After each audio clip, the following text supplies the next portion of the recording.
चल अब शांत होके सुनिए। अब बस करो, सूरज रहने दो। देखो श्वसन आप पढ़ रहे थे और श्वसन में आप थोड़ा बहुत कुछ सीख लिए है ना। बाह्य श्वसन क्या है? देखो श्वसन की अवस्थाएं आप कितने देखे थे? 3 अवस्था।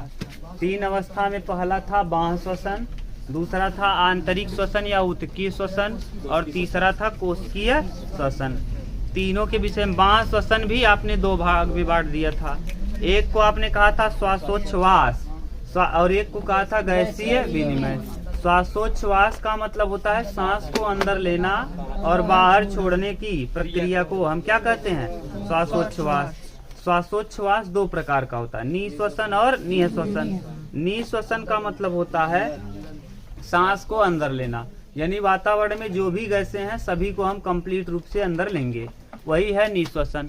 और निःश्वसन एक्सहेलेशन माने सांस को बाहर छोड़ना, यानी जितना हमने लिया है वो कंप्लीट छोड़ते नहीं है, जो भी हम छोड़ते हैं उसी को कहते हैं निःश्वसन, अंग्रेजी में एक्सहेलेशन। ठीक, ये बाह्य श्वसन के 2 रूप थे। और पहला इसी में और था गैसीय विनिमय। गैसीय विनिमय में पेड़ पौधे रंध्र के द्वारा गैसीय विनिमय करते हैं, जबकि मानव रुधिर के हीमोग्लोबिन के द्वारा माने ऑक्सीजन और कार्बन डाइऑक्साइड का परिवहन करता है। इसके बाद आप लोगों ने देखा था आंतरिक श्वसन या ऊतकीय श्वसन न। ऊतक और बाह्य कोशिकीय वातावरण के मध्य होने वाले गैसीय विनिमय को ऊतकीय श्वसन या कोशिकीय श्वसन या ऊतकीय श्वसन या आंतरिक श्वसन कहते हैं। इसके बाद आपने देखा था कोशिकीय श्वसन। कोशिकाओं में होने वाले श्वसन को कोशिकीय श्वसन कहते हैं। यह एंजाइम की क्रिया द्वारा होता है। यह एक चरणबद्ध तरीका है ना, ये भी बताए थे चरणबद्ध होता है, जटिल होता है। क्यों जटिल होता है? क्योंकि कई चरणों में कंप्लीट होता है और यह माइटोकॉन्ड्रिया में टूटता है और एटीपी के रूप में आपको ऊर्जा मिलती है, इसीलिए एटीपी को ऊर्जा का मुद्रा कहा जाता है और माइटोकॉन्ड्रिया को ऊर्जा का घर कहा जाता है। यहाँ तक आपको अच्छे से बता दिए थे। आज हम लोगों को देखना है श्वसन तंत्र के विषय में। क्या? जंतुओं में श्वसन। यही चैप्टर का अगला है जंतुओं में श्वसन। देखिए जंतुओं में श्वसन, देखो एक बार दिख रहा है वहां श्वसन, जंतुओं में श्वसन। देखिए जंतुओं में श्वसन का मुख्य अंग होता है फेफड़ा। जंतुओं में चाहे जो भी जंतु हैं उनका सबसे मुख्य अंग है कौन? फेफड़ा। श्वसन मार्ग कई हो सकता है। श्वसन लेने माने सांस लेने का कई तरीका हो सकता है, कई जगहों से सांस जाएगा, लेकिन श्वसन का मुख्य अंग कौन है? फेफड़ा। और फेफड़े को सिकोड़ने और फैलाने का काम करता है डायाफ्राम। कौन? डायाफ्राम। कल आ जाएगा फिगर शायद, तो आपको फिगर दिखा करके दिखाएंगे, तब आपको समझ में आएगा। मान लो ये आपका फेफड़ा है, ध्यान से सुनो। अभी ये इस तरीके से मान लो ऐसे गया है, यहाँ इस तरीके से ये वाला फेफड़ा छोटा होता है, ये वाला बड़ा। ये 3 लोब्स में होता है, जबकि ये 2 ही लोब्स में होता है। आगे भी हम लोग पढ़ेंगे, यह 3 लोब्स में बटा होता है, ये 2 लोब्स में बटा होता है। इसको अभी रहने दो, आपका टॉपिक नहीं है। लेकिन श्वसन का मुख्य अंग होता है कौन? फेफड़ा। और इस श्वसन में जो जो सहायक होते हैं उन्हें सहायक अंग कहा जाता है ना। देखो तो श्वसन में कौन कौन चीज सहायक होगा उसे हम कहेंगे सहायक अंग या श्वसन अंग। जैसे इस श्वसन अंग में कौन कौन सहायक होगा आपका? जैसे नाक है ना, सबसे पहले आपने क्या कहाँ से लिया? नाक से। तो श्वसन में जो भी सहायक अंग हैं, सभी सहायक अंगों को अगर हम मिला दें तो श्वसन तंत्र कहलाता है। तंत्र माने सिस्टम। सिस्टम जैसे हम कहें मोबाइल वाला सिस्टम है तो उसमें कीपैड है, जो भी है। जैसे हम कहें कंप्यूटर सिस्टम, तो कंप्यूटर सिस्टम तब कहलाएगा जब उसके साथ सब कुछ रहे, माउस रहे, सीपीयू रहे, सब रहे, तो उसी को कहेंगे सिस्टम। तो सिस्टम कोई चीज तब कहलाता है जब सब कुछ उसमें जुड़ जाए ना। और अगर जुड़े नहीं तो उसे एक एक को कहेंगे हम अंग, और अंगों से मिल करके अंग तंत्र। और जैसे जो अब देखो सबसे पहले क्या होगा? अंग। और अंग मिल जाएंगे तो अंग मिलकर अंग तंत्र बनाएंगे। और यहाँ हम पूरे अंग तंत्र की बात नहीं कर रहे हैं, क्योंकि हम सांस लेने वाले अंगों की बात कर रहे हैं। इसीलिए ये सभी अंग यानी श्वसन में सहायक अंग श्वसन तंत्र कहलाएंगे। क्या कहलाएंगे? श्वसन तंत्र। ध्यान से सुनो, हम फिर से बोल रहे हैं क्या कह रहे हैं। जैसे आप अगर अंग रहे, अंगों के अंग मिल करके अंग समूह हो जाएगा, जिसे अंग तंत्र कहेंगे। लेकिन एक विशेष अंग तंत्र माने पूरा शरीर है। अगर हम एक विशेष चीज की बात करें, जैसे श्वसन की बात कर रहे हैं, तो श्वसन में कई अंग होंगे। नाक है न, नाक नासा छिद्र है, नासा कपाट है, फेरिंग्स है, लेरिंग्स है, ट्रैकिया है, ब्रोंकाई है, ब्रोंकियोलिस है। ये सब मिल गया तो क्या हो जाएगा, अंग तंत्र बन जाएगा। अंग पूरा अंग मिल करके किसका निर्माण कर देगा, श्वसन तंत्र का। तो श्वसन तंत्र किसे कहते हैं, जो श्वसन में सहायक सभी अंगों को मिला करके श्वसन तंत्र कहलाता। श्वसन में सहायक माने सांस लेने में जो जो अंग सहायक हैं, उन सभी अंगों को मिला करके श्वसन तंत्र कहलाता है। जैसे सांस ले, ध्यान से सुनो, सांस लेने में जो जो अंग क्या हो रहे हैं, सहायक हैं। जैसे सबसे पहले तो नाक है ना, तो ये जरूरी नहीं है कि सभी लोग नाक से लें। हो सकता है कुछ लोग त्वचा से भी सांस लें, हो सकता है कुछ लोग अपने श्वास नली से लें। जैसे कीट जितने होते हैं ये अपने श्वास नली से सांस लेते हैं, ट्रैकिया से। जितने भी कीट हैं वो सब किससे लेते हैं, ट्रैकिया से ना। और जो एक बुक मार्क, जैसे बिच्छी है, बिच्छू, तो बिच्छू है ये बुक मार्क से लेता है। बुक मार्क को शायद हिंदी में कुछ दूसरा नाम होगा, वहां देखना मिलेगा। बुक मार्क बिच्छू के लिए देखो, जहाँ इस तरफ यहाँ भैया कुछ जंतुओं में जहाँ लिखा है, कुछ जंतुओं में नहीं है, पुष्ट फेफड़े से। देखो पुष्ट फेफड़ा लिखा होगा। जो बिच्छू है वो कहाँ से लेता है, बिच्छू और मकड़ी पुष्ट फेफड़ा से। तो यानी सबका अलग अलग तरीका है, लेकिन सभी न कहीं पूरे कंप्लीट अंग से मिलके बना है उनका। तो उसी को मिला करके हम कह देंगे क्या, श्वसन तंत्र। अब ये देखो श्वसन तंत्र दो तरीके से होगा, एक जलीय जंतुओं में और एक स्थलीय। जलीय जंतु जितने भी होंगे, देखो अब बताओ आप ध्यान से, ज्यादा ऑक्सीजन आपको जल में मिलेगा कि ज्यादा ऑक्सीजन वायु यानी स्थल में मिलेगा, स्थल में मिलेगा। आप इसका महसूस आराम से कर सकते हैं। कभी ट्यूबवेल का पानी चल रहा हो, वहाँ कूद जाओ ट्यूबवेल के पानी में, जितना अच्छे से सांस आप कहाँ ले रहे थे उतना अच्छे से वहाँ ले पाओगे।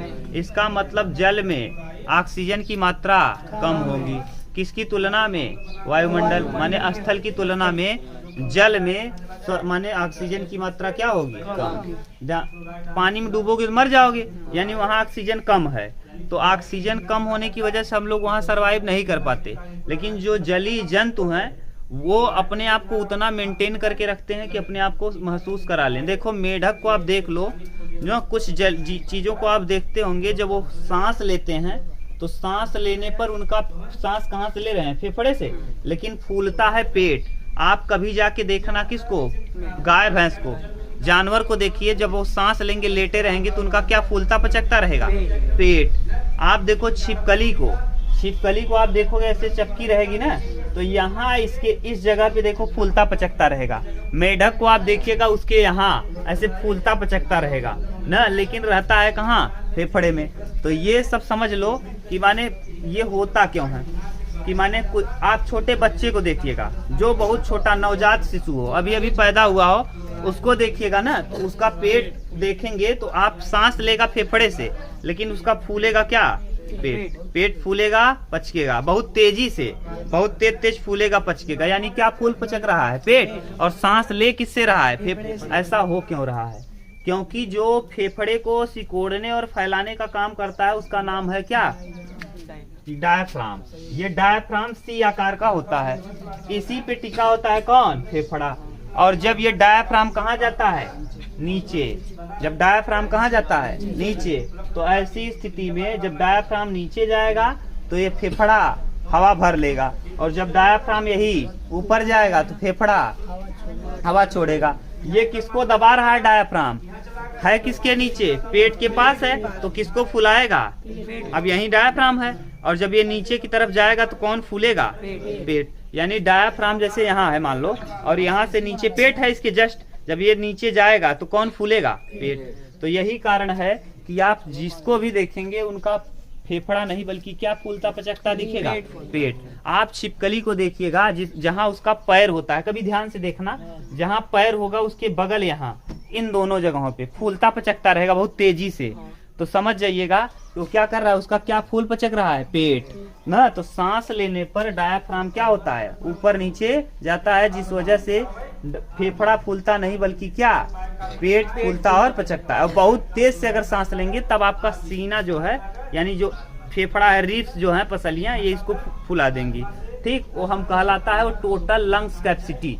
उसको चेक किया जाता है जब आप कभी कहाँ रहें, कभी कुछ देने जाएं जैसे पुलिस में, तो आपके फेफड़े को चेक किया जाता है कि कितना आपके अंदर फेफड़े में वायु जा सकती है। 6 लीटर से वायु कम होगा, अगर 6 लीटर से कम हवा जा रहा है तो इसका मतलब आपका फेफड़ा सुरक्षित नहीं। उसी को कहते हैं टोटल लंग्स कैपेसिटी। वो आगे पढ़ेंगे, लास्ट में है, घबराइए नहीं आप ना, बहुत अच्छे से बता देंगे। कई चीजें होती हैं, टाइडल वॉल्यूम क्या है वहां हम लोग देख लेंगे। अभी आपका केवल काम इतना है कि जो भी अंग श्वसन में सहायक हैं, सभी अंगों को अगर हम मिला दें तो वही कहलाते हैं श्वसन तंत्र। श्वसन तंत्र स्थली के लिए अलग होगा, जली के लिए अलग होगा। जल में ऑक्सीजन की मात्रा कम होती है, जिस वजह से जल में रहने वाले प्राणी ज्यादा तीव्र गति से क्या करते हैं, श्वसन, सांस ज्यादा तेजी से लेंगे। क्यों? क्योंकि वो कहाँ है, जल में। तो जल में रहने वाले प्राणी ज्यादा तेजी से सांस लेंगे, क्योंकि अगर तेजी से नहीं लेंगे तो मर जाएंगे।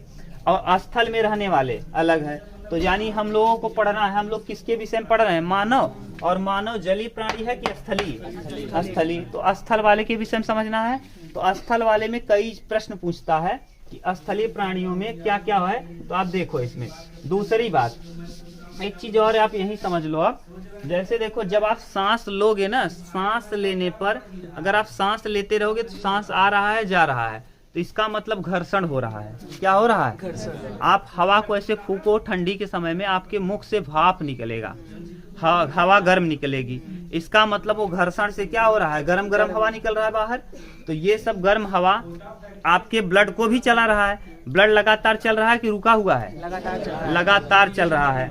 आपके वातावरण के प्रेशर को ब्लड क्या कर रहा है, डाइल्यूट कर दे रहा है। माने जो भी प्रेशर आपके ऊपर लग रहा है उस प्रेशर को निष्क्रिय कर दे रहा है। जैसे आप वहां से कोई आता रहे, आप ऐसे लगा लो हाथ, तो आने वाले उसके प्रेशर को आप रोक रहे हो कि नहीं। तो इसी तरीके से जो आप सांस ले रहे हो, सांस लेने पर ब्लड पूरे शरीर में क्या हो रहा है, ऑक्सीजन को लेके दौड़ रहा है। तो जब दौड़ रहा है तो यानी ये भी वातावरण के जो प्रेशर है उसको क्या कर रहा है, दबाव डाल करके उसको ढकेल रहा है। क्यों? क्योंकि 120 की रफ्तार से क्या करेगा, ढकेलेगा, फेंकेगा।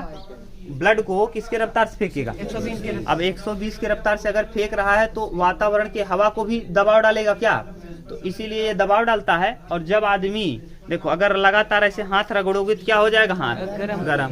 तो लगातार ब्लड अगर चलता रहेगा तो शरीर क्या रहेगी, गर्म। और अगर आदमी मर गया तो शरीर क्या हो जाएगी, ठंडी हो जाएगी। तो इसीलिए लाश क्या हो जाती है, ठंडी। समझ गए लाश क्यों ठंडी? तो क्योंकि हाँ, क्योंकि आप क्या कर रहे हो, लगातार ब्लड दौड़ रहा था। जैसे ही आदमी मरा उसका फेफड़ा ऑक्सीजन लेना बंद कर दिया और हार्ट काम करना बंद कर दिया। अब हार्ट काम करना बंद कर दिया तो फेंकने का काम ब्लड कौन कर रहा था, हार्ट।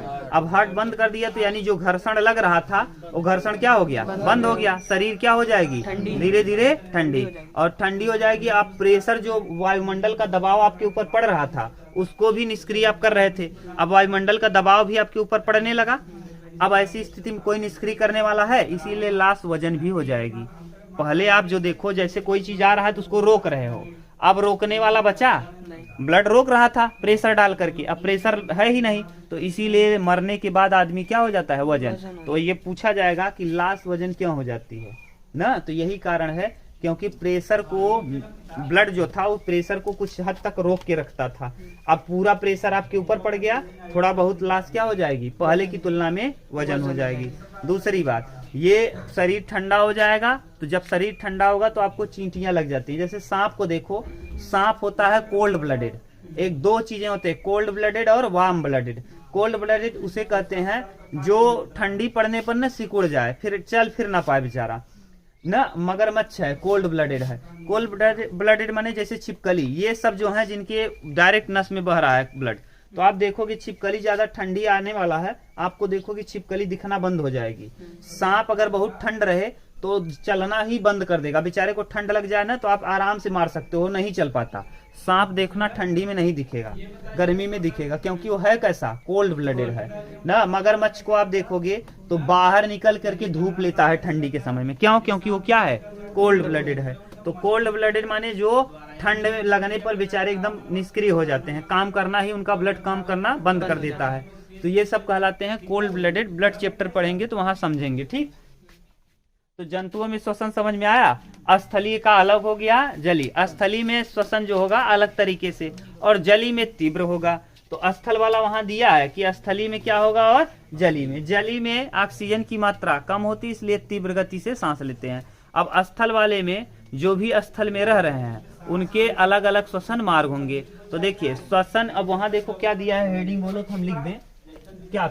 माने किसका किसका क्या है श्वसन अंग, कौन किससे सांस लेता है। जैसे फेफड़े से कौन लेगा, मनुष्य में। हाँ फेफड़े से। अब देखो फेफड़े से कौन कौन सांस लेगा, मनुष्य में। ये मत सोचना सांस लेना, यानी मुख्य कौन अंग है, मुख्य अंग कौन है, फेफड़ा। तो फेफड़े से मनुष्य हो गया, पक्षियां हो गई, मनुष्य, पक्षी, पक्षी हो गई, छिपकली, छिपकली, और पशु, जितने भी पशु हैं सब, ठीक। अब आप इसको अगर पहचानना भी चाहो ना, तो जब मरने के बाद जो भी जिसके पास ज्यादा कंकाल दिखे, ऊपर रिब्स दिखे, रिब्स, आप पशुओं को देखे होंगे जब मर जाते हैं तो उनके रिब्स आप पसलियों को देख सकते हैं खूब आराम से। इसका मतलब वो पसली क्यों है जानते हो, फेफड़े को रक्षा देने के लिए। पसलियों के अंदर कौन है, इसी पसली है। अगर मारो यहाँ तो लगता नहीं, क्यों? क्योंकि फेफड़ा अंदर है। अगर फेफड़ा, अगर पसली नहीं होती और आप किसी को ठोक देते तो क्या होता। आपने कभी महसूस किया होगा कि यहाँ किसी को मार दो इस जगह पे तो सांस रुक जाता, ओ करके क्या होता है, सांस। क्यों? आपने किस में ठोक दिया, उसके डायफ्राम में, फेफड़े में नहीं। जो नीचे ऊपर जा रहा था वही आपने पलई मार दिया। कहाँ मार दिया, पलई टेढ़ हुई है, कहता ना, पलई मार दे कस के। तो सांस कुछ टाइम आदमी का आता ही नहीं, कहाँ लग जाएगा, पलई। यहाँ डायफ्राम में अगर चोट लग जाए, यही कारण है जो प्रेग्नेंट महिलाएं होती है, एक तो यहाँ बच्चा है, अगर यहाँ डायफ्राम है, अब ऐसी स्थिति में डायफ्राम वैसे ही थोड़ा बहुत कम नीचे ऊपर हो रहा है, और उसी में यहाँ डायफ्राम हल्का सा नीचे हो रहा था, क्योंकि नीचे बच्चा है, अब इधर नीचे जाने का ज्यादा चांस नहीं है। और अगर ये टूटा, थोड़ा बहुत कहीं चोट लगा, तो ऐसी स्थिति में ये रुक गया सांस, और ऐसी स्थिति में महिला की क्या हो जाएगी, डॉक्टर देखो प्रेग्नेंट महिलाओं को सबसे पहले मना करता है सीढ़ी पे चढ़ने से। कारण क्या है समझ रहे हो, क्योंकि सीढ़ी पे अगर गई तो पता चला इधर उधर पैर सरका और यहाँ डायफ्राम पे थोड़ा भी चोट लगा, ऑन द स्पॉट एक्सपायर कर जाएंगी, कोई बचाने वाला नहीं है ना, वहाँ तुरंत का तुरंत मौत हो जाएगा। क्यों? क्योंकि नीचे अब ज्यादा डायफ्राम नीचे थोड़ी नहीं जा पाएगा, नीचे बच्चा है, इधर डायफ्राम है, डायफ्राम नीचे जाने का चांस ही नहीं। हम लोगों को डायफ्राम जाए जिधर जाए भी ना, लेकिन जो प्रेग्नेंट महिलाएं हैं उनका नीचे डायफ्राम ज्यादा जाने का चांस नहीं है। ऐसी स्थिति में उनकी मौत हो जाती है, ठीक, डायरेक्ट ऑन द स्पॉट वहीं मर जाएंगे, इसलिए मना कर। तो फेफड़े से कौन कौन सांस लेता है, मनुष्य हो गया, पक्षी हो गई, छिपकली, पशु। हम मेढक इसलिए नहीं लिखे हैं क्योंकि मेढक 3 जगहों से लेगा। मेढक देखिए 3 जगह से लेगा, इसीलिए मेढक को हमने नहीं लिखा। मेढक देखो त्वचा से लेता है, त्वचा से कब लेगा, जब निष्क्रिय अवस्था में रहेगा। अब निष्क्रिय समझ लो का किसे कहते हैं, निष्क्रिय किसे कहते हैं, जब ये जमीन में धंसा रहे। देखा तो बारिश होता तो कुल पियर निकला थी, करत देखिए कि नहीं, तो करे हैं देखा ना, टर करत थी, और इतने बड़े बड़े फूल थे यहाँ। तो बारिश के समय वो दिखते हैं, और बिना बारिश के कहाँ चले जाते हैं, जमीन में। कहाँ धस जाते हैं, तो यही जमीन के अंदर जाते हैं। तो जमीन के अंदर एक किस अवस्था में है, निष्क्रिय। इसका मतलब मिट्टी के अंदर भी क्या है, मिट्टी के अंदर भी ऑक्सीजन है, यानी जमीन के अंदर भी क्या मिलता है। अगर इससे क्लियर ना हो पाओ तो ध्यान से सुनो, हाँ कम मात्रा में। आप देखो कहीं कुआं खुदा दो तो कुएं के अंदर भी क्या रहता है, ऑक्सीजन। इसीलिए कबूतर उतर जाए कि रह लेती, और ना तो कहाँ हो साफ हो जाए, अगर हाँ मर जाए। कभी कभी किसी कुएं में ऑक्सीजन नहीं रहता तो आदमी जैसे कोई गिर गया तो पहले चेक करते हैं, दिया बार के और झुकावत का बांध के, रस्सी बांध दही और दिया जलाए दही, उसके बाद डली। अगर दिया बुत गया तो मतलब वहाँ कार्बन डाइऑक्साइड व जाए लाया नहीं। अगर दिया ना बुता तेका मतलब का करे अंदर घुस सकत है, कुआं में जा सकत, हमारा बछिया गिर गिरी एक बार न तो अरे सभी सब जानत रहे जरूरी बा, पता चला कूद गया बार बहादुर की नहीं आएगी आई एम डॉन पहुंचे कूद गया तो आई एम डॉन ना लगे, आई एम डॉन पान हो जाबे ना, पहुंचे मरा जाबे। फिर तो पहले क्या करो, मोमबत्ती या फिर दीपक को जला लो और जला के वहाँ क्या करो, डाल दो। अगर वहाँ बुझ गया तो इसका मतलब वहाँ ऑक्सीजन की मात्रा है ही नहीं, वहाँ जाना खतरे से खाली नहीं, जगह वही भरे जाए दे ना, तू जाबा और ना हो जाई एक जने के संगे एक जने कहते ना कहीं गेहूं एक संगे गुन गए तो गेहूं के संगे का पिसाई गए, तो वही काम हो जाएगा। एक पर एक बाई 1 गेट 1 फ्री ना, तो लग जाए टैग बाई 1 गेट 1 फ्री। तो त्वचा से कौन लेगा, मेढक, ठीक। अब देखो क्लोम से भी लेगा, किससे, क्लोम, जैसे टेडपोल अवस्था में, किससे, टेडपोल। टेडपोल किसे कहते हैं, देखिए ये भी आप लोगों ने किया होगा ना, छोटवार रहा बैल के शांति सुनो, जब छोटे रहे होंगे तो गह गढ़ा मारे मछली ना, अब मछली मार के लिया हुआ इतने बड़े बड़े एकदम मछली एक दिन में गए दिखाते हैं, उसी को कहते हैं टेडपोल। मार के लिया हुआ बाप रे इतना पकड़े है यार, और बाद में वो कुछ बड़ा भाव है धरे हुआ कहता हूँ गढ़े गुढ़ा में तुम मेढक बन के हुए फिर पता चला इका मार के लिया हुआ मेढक। एकदम माने टेडपोल अवस्था में मछली का बच्चा और मेढक का बच्चा बिल्कुल सेम होता, आप पहचान नहीं सकते, एकदम मछली की तरह दिखेगा। कब, जब ये टेडपोल रहेगा यानी छोटा बच्चा रहेगा ना, नवजात रहेगा, तो ऐसी स्थिति में मेढक का बच्चा और मछली का बच्चा सेम दिखेगा। और मार के लिए हुआ कहाँ कोनो गढ़ा उड़ा हम धई लेबा तो बाद में पता चले अरे यार गड़बड़ कह दिया, का मार के लिया हुआ मेढक मैं खूब खुश रह रही, बाप रे आज इतना मारे है ना, अरे जाल और लगाई फंसाए नहीं लेते रहा वही, तो समझ जाओ। और एहने ना मछली एक संगम चलत थी, बड़ी एक मछली रहेगी उसकी माँ और उसके संगे संगे उसके बच्चे चलते रहेंगे पीछे छोटे छोटे, और वही संगे टेडपोल वो चलत थी, पता नहीं चले कौन एक मारे मार उसकी लीवर गड़बड़ाई जाए, समझ गए। तो टेडपोल अवस्था में यानी क्लोम अवस्था में किससे लेते हैं, टेडपोल से। और फेफड़े से जो अब है, जैसे ये जोन बहरवा निकल के टोई टोई करत थी, जब का टर टर जब पानी बरसा था टर टर करत थी, तो कहाँ से लेती ने, फेफड़ा से।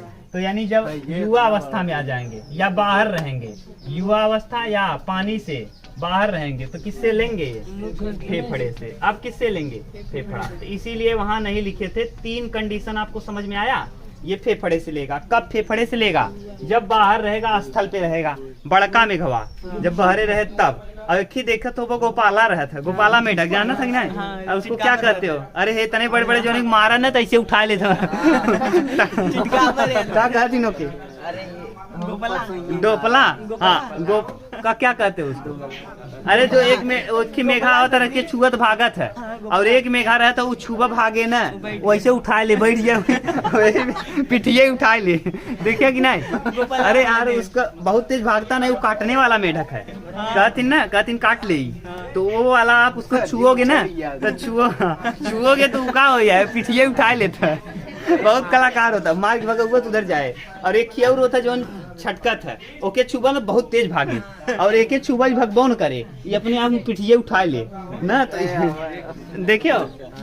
तो ये ज्यादातर कहाँ रहता है, जमीन में। ये ठंडी के मौसम में निकलता है, बाकी फिर चला जाता है जमीन में ही, ज्यादा से ज्यादा ये जमीन में निष्क्रिय अवस्था। ये पेड़ में भी रहता है, और ये तुरंत की छोटे मोटे जीव मिलेंगे ना, लड़ भी जाता है, ये खतरनाक होता है, इतना बड़ा बड़ा होता है, और पियर पियर रहे, एकरे ऊपर दाना दाना दैया चितकाबर दाना दाना पड़ा रहता है, और बड़ा डेंजर के छुई लेबा चमड़वा ना, तो दरदरात रहता है ना, दर रहता है। और वाला एक अखबार रहता है, चिकना रहता है, जो अखबार है वो चिकन रहे, और ये वाला दरदरा रहे, और बड़ा अजीब रहता है, छुई देबा तो पिठिए उठा लेता है ना। कभी करके देखना, ये आएगा घर में ना, तो ऐसे छू देना, तो जब छुओगे ना तो पूरा डिजाइन से मुँह बनाई ले, मेहरा ऐसे मुँह बनाई और फिर उठा ले ना, एकदम पूरा अपना मुंह बना लेगा।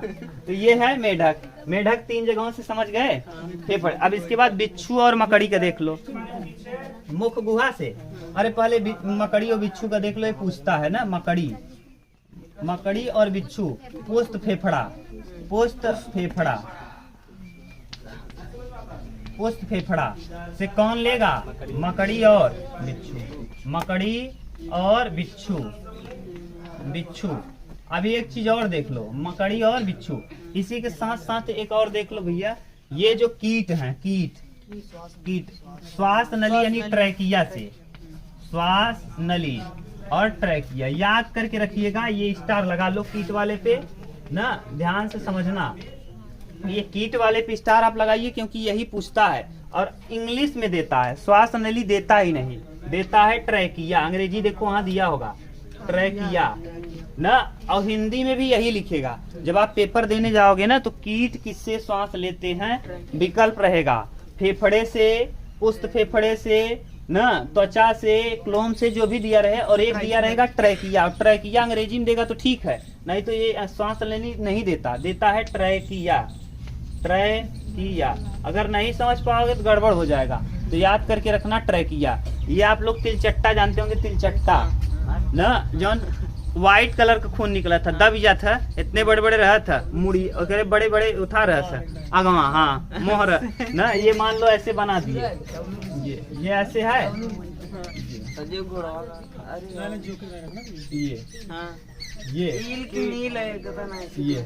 ये तिलचट्टा है ना, वो एकरे ऊपर ना गुलाबी कलर का होता है, जैसे आपका दफ्ती है इस कलर का दिखेगा ना, इस कलर का ये दिखेगा। और अगर एक अंदर देखा, हाँ जो भी होगा जिस कलर का होगा, ये यहाँ इसके ट्रैकिया है। ये अगर एक गर्दन काट देना तब भी ये जीवित रहेगा, कुछ दिनों तक जीवित रहेगा, क्योंकि खाना पानी किससे कर रहा था, मुंह से। अब बेचारे का मुंह ही खत्म कर दिए, जब तक इसके पास खाना था तब तक ये क्या रहेगा, जीवित, और उसके बाद क्या हो जाएगा, मर जाएगा। ये इसीलिए ये कहाँ से सांस ले रहा था, ट्रैकिया से, इसीलिए जीवित भी रहता है इसका सर काटने के बाद भी, क्योंकि सांस लेने वाला और सब काम चल रहा है। और ये बहुत नखराहा होता है ना, अगर एक मोछा छुई रहा है तो ऐसे बैठ जाए, सोचे गैन का रे ना, पहले छुआ एक मोछा छुआन ना, ये जो निकला एंटीना, एक एंटीना छुआन, तो क्या करे नहीं हो गया। उसके बाद जब देख ले गए वो व्यवस्था बन गया, तो फिर क्या करे, उठ के गए, उठ के फिर चल, और ये दब जाएगा ना तो व्हाइट कलर का पच्चे से फेंक देता है यहाँ व्हाइट कलर का, क्योंकि ये लोटा की तरह एक कई तरह का रखे बा ब्लड।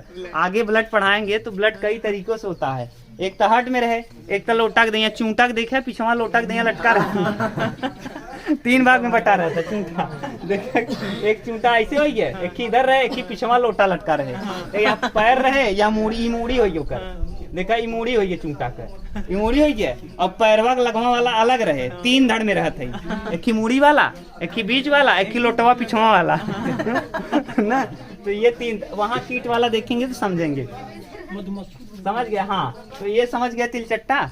तो तिलचट्टा कहाँ से, यानी कीट जितने भी हैं कहाँ से लेंगे, ट्रैकिया से। कीट जितने भी हैं ट्रैकिया, इतना उतारो अभी और है तब हम और आगे बताएं।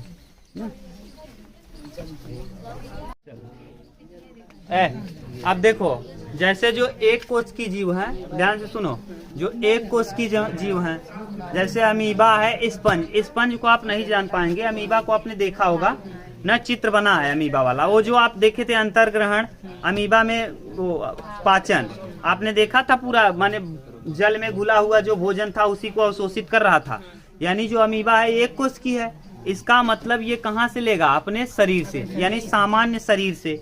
तो सामान्य शरीर से एक कोष की जीव जो है वो कहाँ से लेते हैं, सामान्य शरीर से एक कोष की जीव में आ जाएगा अमीबा, कौन, अमीबा, और कौन, स्पंज आप ऐसे समझो, स्पंज को आपने देखा नहीं होगा, तकिया देखे, तकिया की आवत है वो वाला जो बीबी हुई वाला रहा था, जैसे हाँ जैसे वो क्या कहता है, टेडी बियर में का जोन दिखा था ना, वो टेडी बियर में का तकिया जो रहता वो स्पंज की तरह रहेगा ना, वो क्या कहलाता है, स्पंज। तो उसी तरीके का जानवर होता है, उसको कहते हैं स्पंज। ये भी होता है एक कोष की, यानी इसके पास तो मुख होगा नहीं।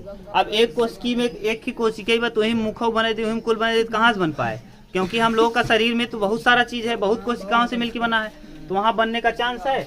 यहाँ एक कोशिका में इसको सब करना है, भोजन भी करना है, सब कुछ, तो यहाँ ये किससे लेगा, अपने शरीर से ही ले लेता है, ठीक। और ल्यूमिनस से एक दिया होगा, वो वाला रहने दो, पूछता नहीं, अंत में देखो दिया होगा, पोस्टक्लोम से, पोस्टक्लोम, ये हमको भी पता नहीं है ये क्या है, एक बार हम डाल रहे थे, गूगल करके देखना, ये ल्यूमिनस ल्यूमिनस है, ये क्लियर नहीं है ल्यूमिनस क्या है, हम खुद ही क्लियर नहीं तो आप क्या बताएंगे, देख लेना लेकिन ना, ये ल्यूमिनस पे देख लेना, ये ल्यूमिनस क्या है और ये पुष्पक्लोम क्या है, वहाँ आपको मिलेगा। हमको क्लियर नहीं है, यहाँ लिखने को हम लिख दिए है, दिया किताब में तो हम लिख दिए हैं, लेकिन आप गूगल करके देख लेना इसको, एक आध चीज तो आप गूगल कर ही सकते हो। ठीक, अब हम लोगों को देखना है मानव में श्वसन, इसको उतार लो। अब जो भी है इसमें जो पूछना है आप पूछ सकते हो। इसके बाद अब हम लोग पढ़ेंगे, क्योंकि अब ये सब के विषय में बता दिए, सब के विषय में हमको पढ़ना नहीं है क्योंकि मेडिकल की तैयारी नहीं कर रहे हो अभी ना, तो एक के विषय में पढ़ना है, मानव के विषय में, और इसको उतारो तब हम लोग मानव के विषय में देखना चालू कर रहे हैं। ठीक, अब आप बताओ थोड़ा सा, जैसे मनुष्य किससे लेगा सांस, उसका मुख्य होगा, माने मुख्य अंग है फेफड़ा, और बाकी सहायक तो रहेंगे ही, लेकिन मुख्य है फेफड़ा। फेफड़े से और जितने भी जानवर हैं, फेफड़े से जानवर किससे लेगा, मेढक 3 जगहों से, मेढक 3 अवस्था में 3 जगहों से लेगा। ठीक, बिच्छू को याद करके रखिएगा, बिच्छू और मकड़ी पुष्ट फेफड़ा। ठीक, कीट जो हैं, माने जितने भी कीट हैं सब किससे लेंगे, ट्रैकिया या श्वास में। और ये जो अभी लिखे थे यहाँ तिलचट्टा, उसको तिलचट्टा क्या कहते हैं, काकरोच ना, अंग्रेजी में क्या कहते हैं वो ना, काकरोच। गांव वाला भाषा तिलचट्टा है और शहर वाला भाषा क्या है, काकरोच ना, आप समझ जाओगे ना। काकरोच उसका ब्लड जो होता है किस रंग का होता है, व्हाइट कलर का, उसका ब्लड व्हाइट कलर का, जब दब जाएगा ना तो पीछे से व्हाइट कलर का ब्लड निकलेगा। ठीक, और तब भी जिंदा रहेगा वो ना, समझ गए। तो ये है, उसी को कहते हैं। अब खाता क्या है, अब उसको पता, उसके बिरादरी में जाओ तब पता चलेगा क्या खाता है ना। अब जो भी कीट हैं, अब कीट ज्यादातर देखो, ज्यादातर कीट ये जो पेड़ पौधे के ऊपर होते हैं ना उसको खा जाते हैं। कीट को आप देखते नहीं हो, जैसे पालक है उसकी पत्तियों को खा जाएंगे ना, ये नया धान अगर हो लग रहा है वो, अरे जैसे धान में अभी लग जाएगा ऊपर क्या कहते हो, माहो ना, वो जो उसको मक्खी खा जाएगी, कीट भी उसको खा जाएंगे, तो उसमें पहिया पड़ गया, ओके, क्या कहते, खराब होगी धान ना।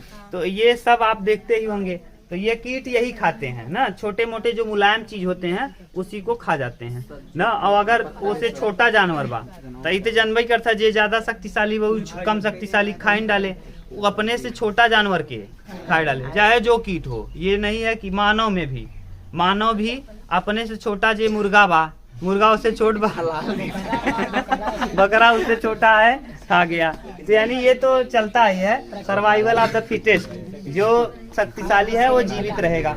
यहाँ तक कि भैया अगर भूखमरी आ जाए तो आदमी को खाने लगता है, समझ गए।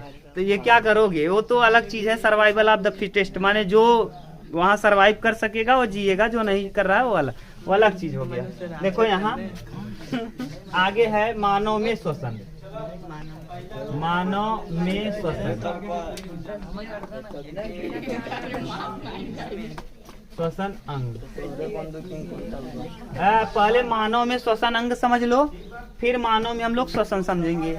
देखो ये मानव जो है ना, नाक इसका श्वसन में सहायक अंग है, नाक के श्वसन अंग नहीं है।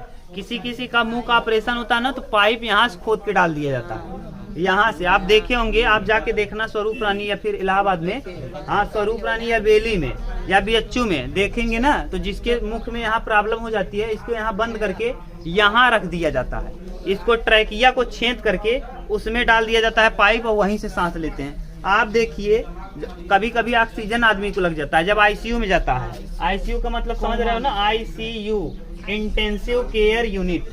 आई का फुल फॉर्म होता है इंटेंसिव, सी का केयर यानी इंटेंसिव केयर, केयर माने देखभाल करना, और intensive care CARE care unit, intensive care unit इसका फुल फॉर्म होता है। यहाँ आप आदमी 2 कंडीशन में जाता है, आदमी जब बहुत सीरियस हो तो वो चला जाता है कहाँ, आईसीयू यानी कोमा में, और ये इसके बाद वाला स्टेज और खतरनाक हो, ये तो तब भी ठीक है, और इसके बाद वाला कंडीशन जो होता है आदमी, ये तो मान लो आईसीयू केवल ऑक्सीजन लगा है, और एक इसके अंदर जो आदमी चला जाता है वेंटिलेटर पे, तो वेंटिलेटर पे जब आदमी चला जाता है ना, आईसीयू से भी खतरनाक होता है, अंतिम स्टेज है, फिर बचने का चांस न के बराबर है। भगवान अगर साथ दिए तभी आप बच पाओगे, अगर कहाँ चले गए, माने क्या बोल रहे अभी? हाँ, आईसीयू के बाद वेंटिलेटर। तो वेंटिलेटर में ना, इसमें आपको केवल मुख में लगता है यहाँ, और वेंटिलेटर पे अब अगर आप चले जाओगे तो इतने बड़े का रहता है, इतने बड़े जीभी के दैया रहे, वो अंदरवा फेफड़वा के अंदरवा डाल देती, और तब वहां से, क्योंकि ये सब काम करना बंद, यहाँ जीभ के अंदर से घुसा देंगे इतना बड़ा, और अंदर ही सांस देते, आपको कुछ नहीं करना। बाहरे से पहले रहा एक मनई ऐसे झोंकई तो वहाँ कहती है उनका सांस आवे जाए, और अब क्या हो गया है, मशीन करती है, मशीन को यहाँ दबा दिए, वो जितना उनको चाहिए उतना ऐसे लेता, माने देता रहेगा हटता रहेगा, देता रहेगा हटता रहेगा, समझ गए। और पहले क्या हुआ, और पहले ये नहीं था, पहले ऐसा कंडीशन नहीं था, पहले आदमी एक लगा रहता था, जे चला गया ना, पहले शुरुआत में भैया इतना सिस्टम सही नहीं था ना, तब क्या करोगे? बोले सर जी आप बोले। अब जाने दो, बनाने दो ना, अब वो फोन आ रहा है तो क्या करोगे, उसको साइलेंट करो तब तो बताएं, ठीक। देखो हाँ, इसीलिए बोल नहीं रहे थे। अब आदमी का अंतिम कंडीशन है, यहाँ लगा दिया कहाँ, अंदर, क्योंकि आदमी का कोई अंग काम नहीं कर रहा है, अब डायरेक्ट उसको सांस आप ही दिलवाइए। अब सब कुछ बंद हो गया है, माने अब सांस देने के लिए एक आदमी चाहिए, तो पहले इतना सिस्टम था नहीं, तो आदमी क्या करता था, ये ऐसे ऐसे करके, जब आपको पंप से देता था ऑक्सीजन को, धीरे धीरे सिस्टम डेवलप हुआ, अब मशीन दे रही है, जितना दर से देना चाहिए उतने दर से दे रही है। यहाँ तक कि डॉक्टर आजकल के तो कितने एक से हैं कि आदमी मर जाता है फिर भी पैसा कमाने के लिए क्या कर रहे हैं ना, अल्लाह रख दिए हैं, आदमी मौत हो गया है लेकिन कह रहे हैं अभी जीने का चांस है, 3% उम्मीद है, तो आदमी क्या करे, सोचता है जी जाए, तो वहाँ लगा रहे हैं, 3-4 दिन बाद निकलेंगे, मौत हो गया, पता चल जाता है लाश से, लेकिन अब आदमी करे क्या, जो फंस गया है बेचारा वो फंस गया है। अभी आप देखो एक से दुनिया में, इसीलिए कहते हैं आप लोग पढ़ो लिखो ना, बेवकूफ बनाने वाले बेवकूफ बना के आपको ले लूटेंगे ना। आप कहीं अभी किसी गायनोकोलॉजिस्ट के पास चले जाओ, जो अभी महिला डॉक्टर रोग विशेषज्ञ हैं, अगर उनके पास चले गए और आपके पास नॉलेज नहीं है, ऑपरेशन करना फिक्स है, 100% चीड़-फाड़ के कर देंगे ना। आपको अगर नॉलेज कम है, आप अरे पढ़े लिखे रहो, उनसे बड़े गायनोकोलॉजिस्ट के पास जाओ, क्या जरूरी है ना। तो ये सब भ्रम में जियोगे तब तक जब तक आप अच्छे से पढ़ोगे नहीं। पीलिया हो रहा है लीवर से, कहन तार डैमेज बका, तो डैमेज भाई बिना तो पीलिया हो गया, तो कह दे 2 पड़ा काम आ रहा है, कहते पीलिया को लाने के लिए कौन जिम्मेदार है, लीवर, तो कहाँ से तो डैमेज हो, यही बतावा।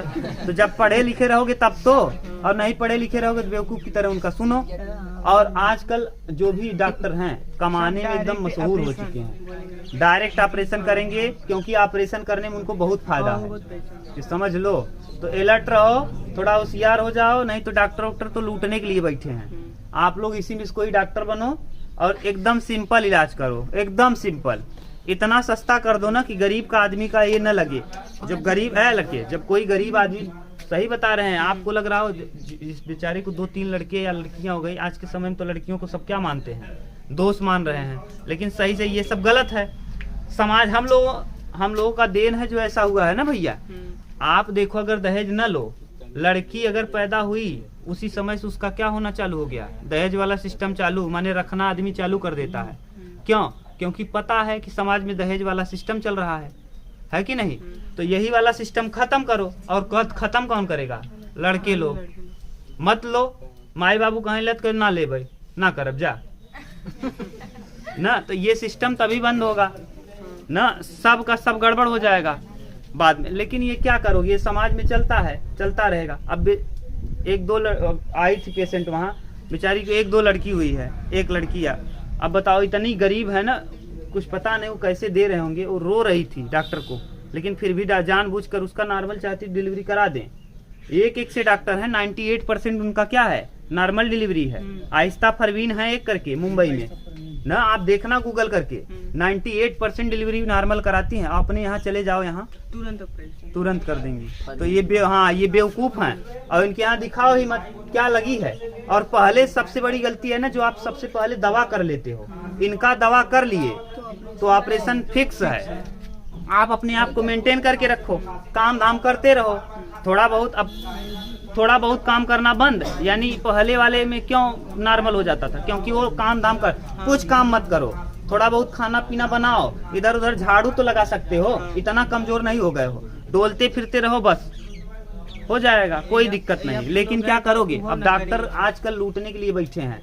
गए आप, वो खुद डॉक्टर देखते नहीं। एक दिन में 200 पेशेंट देखना मामूली बात नहीं है। अगर कोई 200 पेशेंट देख रहा है यानी बेवकूफ बना रहा है। अरे इतना माइंडेड नहीं है वो। जो बढ़िया डॉक्टर होगा 30 पेशेंट से ज्यादा नहीं देख सकता। आप लोग कभी डॉक्टर बनोगे देखना, 30 पेशेंट से ज्यादा अगर देख रहे हो इसका मतलब जनता को आप बेवकूफ बना रहे हो। सीधी बात है, समझ गए। और क्या करोगे, जब तक ऐसे रहोगे बेवकूफ बन के घूमते रहो ना। ऐसे लोगों का विरोध करना सीखो और विरोध करो। और कर रहे हैं तो कह दो, जब कहेंगे ऑपरेशन होगा कह दीजिए, डिस्चार्ज कर दीजिए, हम दूसरी जगह दिखाएंगे। आप ही केवल एक गायनोकोलॉजिस्ट हो, दुनिया में बहुत हैं। यहीं हम ले गए थे भैया, नाम नहीं लेंगे, आप जानते ही हो। वहाँ ऑपरेशन करने के लिए बोल दिए। हम बात किए, हमारा भाई खुद बात किया, तब कहें कि नहीं वहाँ कोई है नीलू मिश्रा करके, उनसे ज्यादा उनकी डिग्री है बड़ी, तो कह दिए नीलू मिश्रा को दिखाएंगे। तो कह रही हैं कि नहीं नहीं हम नॉर्मल करवा देंगे 100%। ये है कहानी, जान रही हैं। आधा घंटा 5 मिनट में फाड़ चीर के अलग कर दें। जिसको मरना है मरे, जिसको नहीं मरना जाएगा तो आपका मजा लेंगी। वो पैसा ले ली, 70-80 हजार रुपए बिल बना देंगी। नॉर्मल का 14-15 हजार बना दे रही हैं, तो 80 हजार तो उधर कर देंगी, 60 हजार से कम नहीं लेंगी। क्या मतलब है, बेवकूफ बनो। उनसे ज्यादा डिग्री जिसके पास है उसको दिखाओ, समझ गए। तो आप लोग बेवकूफ मत बनो। और लड़कियों को समाज में इज्जत देना सीखो, क्योंकि लड़के ही अगर चाहेंगे तो लड़कियों का स्थिति क्या होगा, सुधरेगा। और जब तक आप लोग अब ठीक हो रहा है धीरे धीरे, जब से ये मोदी गवर्नमेंट जब से आई है, लड़कियों की स्थिति भले से कुछ हो, किसी मामले में ठीक हो ना हो, जहाँ ठीक है वहाँ ठीक है। लड़कियों की स्थिति को बेटर की है, बस ये जान लो। और किसी स्थिति में ठीक हो ना हो, सड़क मामला ठीक हो या ना हो, शिक्षा का मामला डैमेज हो, चलेगा। लेकिन लड़कियों के मामले में ये कुछ ठीक है। ठीक, आगे देखिए, हम लोग जो देख रहे थे मानव में श्वसन अंग। मानव में श्वसन अंग में कई हैं। सबसे पहले आता है नासा छिद्र। ये देखो नासा छिद्र यानी नाक में 2 छिद्र हैं, और ये जो बीच वाला भाग है इसे कहते हैं नेजल सेप्टम, नासापट। ये नासापट कहलाता है। ये जो बीच वाला दोनों छिद्र को अलग कर रहा है ना, ये नासापट कहलाता है। आज तक वैज्ञानिक इस चीज में लगे हैं कि आदमी में ये जरूरी क्यों था कि 2 छेद दे दिया। नाक में कितने छेद? 2। ये एक ही होता। आज भी वैज्ञानिक कंफ्यूज है, इस पे शोध चल रहा है। ये शोध कर रहे हैं और कह रहे हैं कि शायद एक छेद जो है, जब आप सांस तेजी से लेते हैं, एक चंद्राकार कहलाता है, एक सूर्यकार ना। कभी आप देखो ऐसे लेते हो, पहले बहुत पहले हमारे यहाँ के विद्वानों ने बता दिया है कि एक सांस लेने खींचने के लिए है और एक छोड़ने के लिए। आप देखो योगा बाबा रामदेव कराते हैं, तो ये कराते हैं, ये चंद्राकार और सूर्याकार कहलाता है। लेकिन अब ये सब पहले वाले वैज्ञानिकों ने बताया। अब ये कहा जा रहा है, धीरे धीरे वैज्ञानिक शोध कर रहे हैं, तो कह रहे हैं कि ये जो दोनों छिद्र हैं, एक छिद्र काम करता है किसका, जैसे जिस समय आप सांस ले रहे हो उस समय कहीं अगर दुर्गंध है या सुगंध है, तो एक छेद से ज्यादा वायु अंदर प्रवेश करेगा और एक छेद से वायु कम प्रवेश करेगा। जिस छेद से वायु कम प्रवेश करेगा उससे आपके महसूस होगा किसका, सुगंध और दुर्गंध का। क्योंकि सुगंध और दुर्गंध का महसूस कौन कराता है? अगर बराबर मात्रा में हवा जाती है अंदर तो आपको सुगंध और दुर्गंध उतना अच्छे से पता नहीं चलता। जिस तरफ से ज्यादा हवा जाएगा उस तरफ से सुगंध, क्योंकि ज्यादा हवा जा रहा है, अब प्रेशर ज्यादा है तो बहुत तेजी से निकल जाएगा। और जहां से हवा कम इंटर कर रहा है उस तरफ धीरे धीरे जा रहा है, यानी आपको सुगंध या दुर्गंध आसानी से महसूस होगा। समझ रहे हो ना? तो यही अभी तक वैज्ञानिक लोग कारण दे रहे हैं। हो सकता है जो भी कारण हो, क्लियर होगा तो हम आपको अपडेट कर देंगे। लेकिन अभी तक जानते रहो, ये 2 छिद्र में एक छिद्र से वायु ज्यादा इंटर करता है, एक छिद्र से कम। जिस छिद्र से वायु ज्यादा इंटर करेगा उससे महसूस सुगंध और दुर्गंध का कम होगा, जबकि जिस छिद्र से कम वायु इंटर करेगा उस छिद्र में महसूस ज्यादा होगा। ठीक, और जब नाक पढ़ेंगे तो वहां और अच्छे से समझ लेंगे। अब यहाँ देखो, पहला क्या है, नासा छिद्र। नासा छिद्र, नासा छिद्र, ये नासा छिद्र है। नासा छिद्र को, नासा छिद्र कितने होते हैं? 2। ये मान लो आपका नाक है, यहाँ यहाँ ये 2 छिद्र हैं। ये बीच में जो गया है इसे नेजल सेप्टम कहते हैं। Nasal, nasal septum, nasal septum. ये नेजल सेप्टम को कहते हैं नासापट। क्या कहते हैं? नासापट। नासापट काम क्या कर रहा है? नासापट आपके नाक के छेद को 2 भागों में विभाजित करने का काम। यही नासापट है ये जो है। और ये अस्थि नहीं बल्कि उपास्थि की बनी है। किसकी? उपास्थि यानी नर्म हड्डी। देखो हिला डुला सकते हो, और यही उंगली हिलाओ ऐसे, जितना इधर हिला दिए ना, हाँ टूट जाए, तो यानी जो किसका बना रहेगा? उपास्थि को, उसको हिला डुला सकते हो। और ये अगर चबाओगे तो क्या रहेगा? नरम रहेगा। लेकिन हड्डी को चबाओगे तो क्या रहेगा? कड़क रहेगा। ठीक, तो कहो कहो देखे रहा लक्ष्मण जी सब उनका का काट दे रहे हैं, नकिये काट दे रहे हैं तीरी से, मारे दुरिया के का ना कहे दुरिया के। अरे तभी से देख नहीं रहे हो, यहाँ से इधर उड़ा दिए पूरा, तो इनका का उड़ गया रहा, दोनों छेद उड़ गया रहा, संगे संगे नेजल सेप्टम उड़ गया रहा, पूरा गायब हो गया रहा। क्यों? क्योंकि हड्डी रही हो तो टूटत फूटत पिराता ही, दाब ओब के भगिन कहाँ रावण की लगी ना। तो ये है हाँ। और तभी से लड़कियां दहशत में आ गई। कोई लड़की कभी प्रपोज की? उल्टा हो गया, जान तन्ना लक्ष्मण मार दे न के गौरव मार दे। नासा छिद्र, उसके बाद नासा कपाट।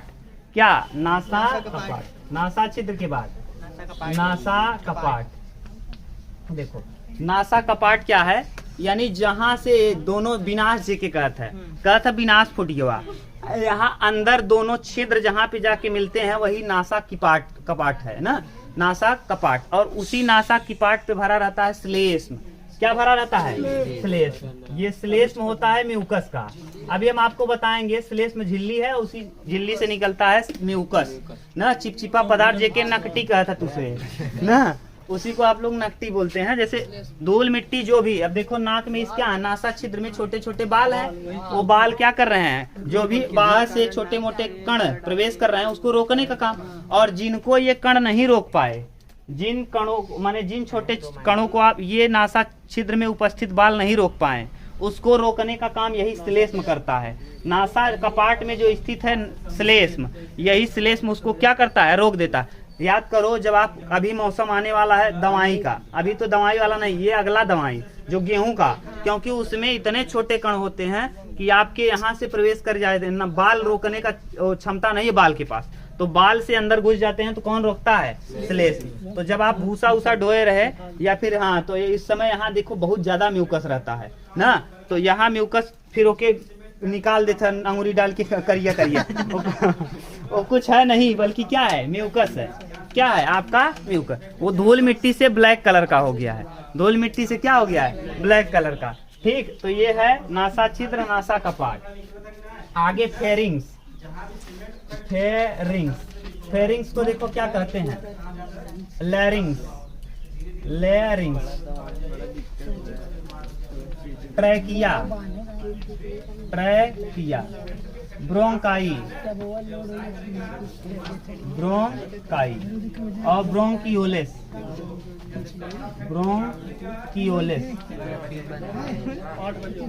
आप ठीक से लिखना।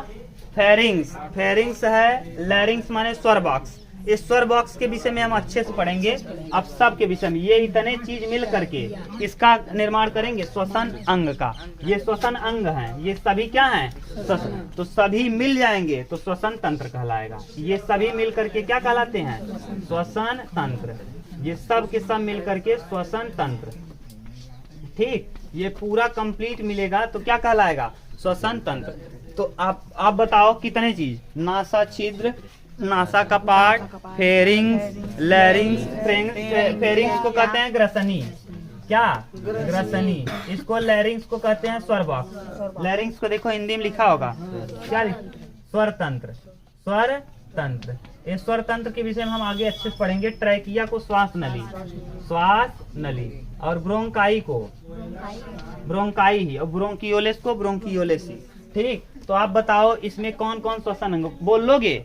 नासा छिद्र, नासा कपाट, नासा छिद्र, नासा कपाट। अगर हम बनाए यहाँ फिगर तो ये मान लो चाक लग गया हमारे नाकी पे ना यहाँ दोनों जगह ये नासा छिद्र है, ये विनाश के पास नासा कपाट है, ये यहाँ से यहाँ तक फेरिंग्स है, और यहाँ ये एडम से पल जो निकला बया दे एक कहती स्वर बॉक्स ये छुआ वाह वाह ना, तो क्या हो जाएगा? आवाज ठीक से नहीं आएगी, आप बोलोगे नहीं आएगी। क्यों? क्योंकि ये क्या है? लैरिंग्स है। तो यह हो गया नासा छिद्र। ये हो गया नासा का पार्ट, ये कहलाएगा फेरिंग्स, फेरिंग। ये कहलाएगा लेरिंग्स यानी स्वर box, pharynx larynx, trachea, trachea यानी श्वास नली, श्वास नली। ये जो देखो श्वास नली ट्रैकिया, और ब्रोंकाई और ब्रोंकियोलिस ये देखो ऐसे फेफड़े में जब बनाएंगे तो इस तरफ का थोड़ा सा छोटा होगा क्योंकि इस तरफ इसको हार्ट ऊपर किया रहता है, और ये कितने पार्ट में रहेगा, 3 पार्ट में, और ये 2 लोब्स में, और इसमें एक ऐसे करके संरचना निकली होगी छोटे छोटे ऐसे गुच्छे नुमा, जिसे हम क्या कहेंगे, ब्रोंकाई, और ये ब्रोंकाई में भी और छोटे छोटे गोल गोल बॉल जैसे संरचना होंगे जिन्हें हम क्या कहेंगे, ब्रोंकियोलिस। तो समझ गए क्या क्या, नासा छिद्र, नासा का part, pharynx, larynx, trachea, bronchi, bronchioles. ठीक, अब इसके एक एक के विषय में कल हम लोग देखेंगे। आज इतना हो गया, टाइम कंप्लीट ना, उतार लो। जिसके कारण नाक से